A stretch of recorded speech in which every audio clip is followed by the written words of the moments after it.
Hey everyone, good morning, welcome back to my channel Prapti's blog. তোমাদের অনেক অনেক অনেক ওয়েলকাম, অনেক ভালোবাসা। তো গুড মর্নিং। আর এখন বাজে 10:30। মেয়ের এখনও খাওয়া হয়নি, মেয়েকে খাওয়া করে হাঁক দিচ্ছে, আসার কোনো নামগন্ধ নেই।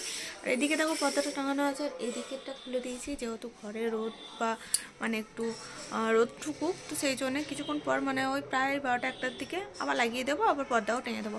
তো চলো, ঘরের কাজকর্ম ছেড়ে নিয়েছি, আর এবার মেয়েকে খাওয়ানোর পালা। তারপর রান্নাবান্না আছে, রান্নাবান্না করতে হবে, স্নান টান তো করতেই হবে। তো চলো দেখতে থাকো আমার ব্লগটা প্র্যাকটিস।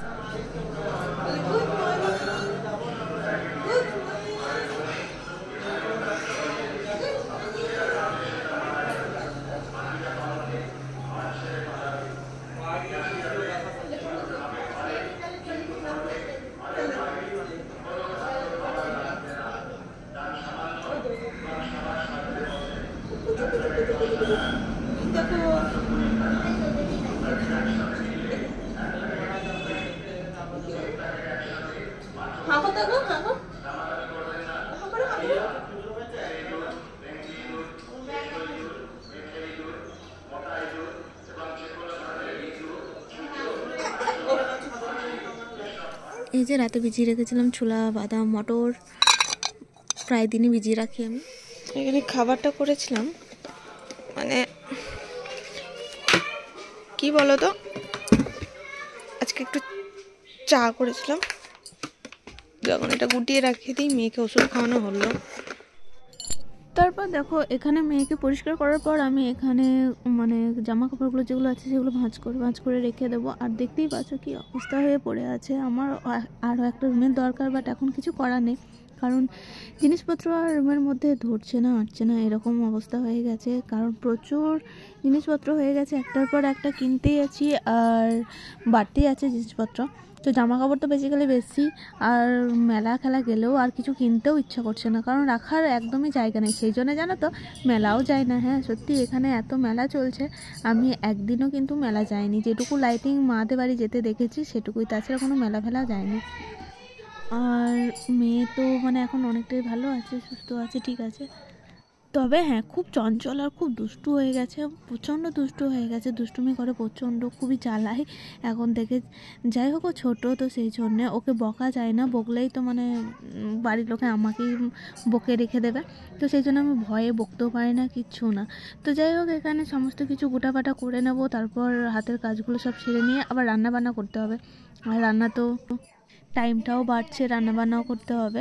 তো যাই হোক চট জলদি আমি আমার কাজগুলো করে নেবো, তারপর স্নান টান করে রান্না করতে বসে যাব। আর রান্না করতে সত্যি কথা মানে যতবারই ব্লগিংয়ে বলি, আমার কিন্তু খুব খুব খুব ভালো লাগে। আমি এতটাই ভালোবাসি রান্নাবান্না করতে, লোকজনকে রান্নাবান্না করে খাওয়াতে আমার খুবই ভালো লাগে। আর এখানে দেখো জিলাপি এনেছিল বুলটি, আর এখানে আলুটা কলাই ভাজা আছে, আর এখানে রান্না চাপে দিয়েছি। এখানে হচ্ছে মূলো ভাজা, যেটা আমার খুবই ভালো লেগেছে, মূলোটা ভাজতে গিয়ে খেতে গিয়েও খুব ভালো লেগেছে। আর এদিকে চলছে এখন ডাল হচ্ছে, প্রেসারে সিটি পড়ে গেছে।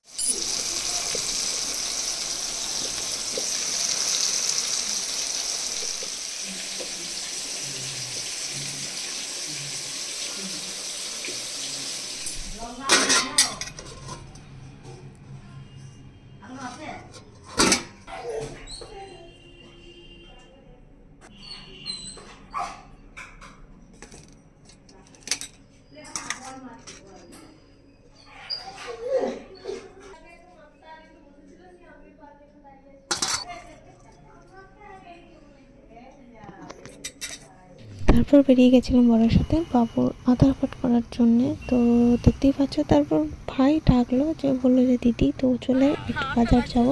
তো এখানে আর একটা ভাই আছে যাকে দেখেছে প্রায় সময় পিছনে, তো এসছে। তো তাই গেছিলাম বাজার, একটু কিছু কেনাকাটা ছিল, জামা কাপড়। তো মেয়েকে দেখো বাবুকে মানে ভাই কোলে নিয়ে আছে, আর ও তাকিয়ে আছে ক্যামেরার দিকে, ও দেখছে এত লোকজন, অনেক কিছুই আর কি, প্রচুর লোকজন ছিল, মেলা চলছে যেহেতু, তো সেই জন্য। তো চলো, তারপর বাড়ি আসার পর রাত্রে ডিনারে ছিল বিরিয়ানি, বর নিয়ে এসেছিলো, সেরকম কিছু রান্নাবান্না হয়নি, সবাই গেছিলো অনুষ্ঠান দেখতে, আর এটাই খেয়ে নিয়েছিলাম। আর মেয়ের জন্য করেছিলাম একটু খিচুড়ি, সেটাও খেয়ে নিয়েছিলাম, এই হটপটের মধ্যে ভরা আছে। তো খুব ভালো লেগেছিলো খিচুড়িটা খেতে, ওটস দিয়ে বানানো। তো চলো, ভিডিওটা এখানে এন্ড করছি, চলো টাটা, বাই।